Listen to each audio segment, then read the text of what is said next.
Demi Allah, coba perhatikan baik-baik kata-kata saya ini. Saya bukan mengancam dan bukan mendoakan yang buruk-buruk. Bali pasti Allah hancurkan dan Allah tenggelamkan karena perbuatan dosa di sana sudah sangat-sangat keterlaluan.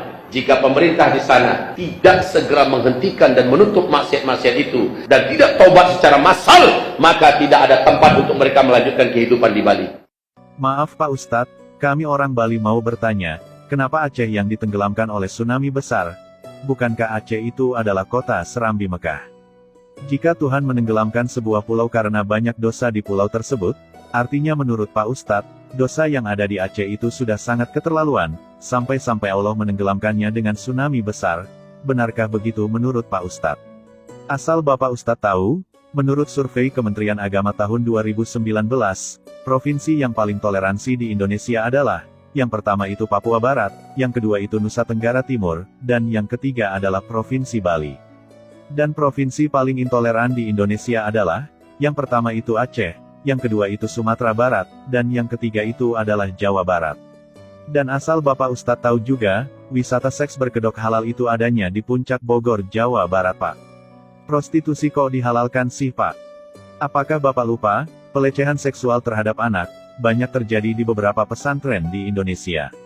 Di pesantren lo Pak Ustadz terjadi pelecehan seksual, bukan di kafe-kafe. Menurut kami Pak, di setiap daerah, di setiap tempat, akan selalu ada sisi gelapnya, termasuk juga di Bali. Di setiap tempat atau organisasi, akan selalu ada 10% orang baik, 10% orang yang tidak baik, dan 80%-nya adalah hanya menjadi pengikut dari 10% yang dominan. Jika di suatu kelas, yang menonjol adalah 10% orang-orang yang tidak baik, orang baik yang 10% hanya diam, maka 80% sisanya akan mengikuti jejak orang-orang yang tidak baik. Pertanyaannya, 80% di setiap daerah itu, menjadi pengikut 10% orang-orang intoleran, atau 10% yang toleran. Asal Bapak Ustadz tahu, kami di Bali, selain menjadi provinsi paling toleran, kami di Bali juga tetap menjaga ajaran leluhur kami sejak ribuan tahun yang lalu. Ajaran leluhur Bali dan Nusantara itulah yang membuat Pulau Bali dikunjungi oleh jutaan orang setiap tahunnya. Bahkan Pulau Bali beberapa kali dinobatkan sebagai destinasi wisata terbaik dunia.